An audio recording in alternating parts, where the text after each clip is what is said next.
तीन रंग के तिरंगा भारत देश के हमर शान। तीन रंग के तिरंगा भारत देश के हमर शान। हिंदुस्तान के खातिर जान अपन हम कर देबौ कुर्बान।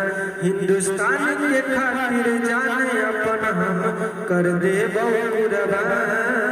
भारत माता के चरण नौ छावर हो परान। भारत माता के चरण में नौ छावर हो परान।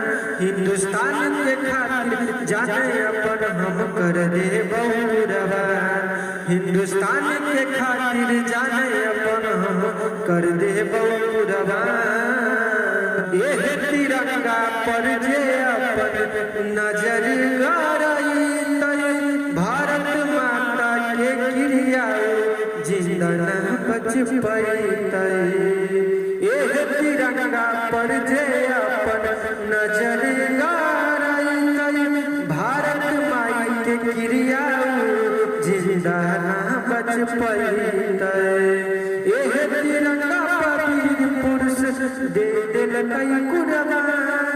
एही तिरंगा पीर पुरुष सब दे देलकै कुर्बान। हिंदुस्तान के खातिर जाने अपन हम कर लेबौ कुर्बान। हिंदुस्तान के खातिर जाने अपन हम कर देबौ कुर्बान।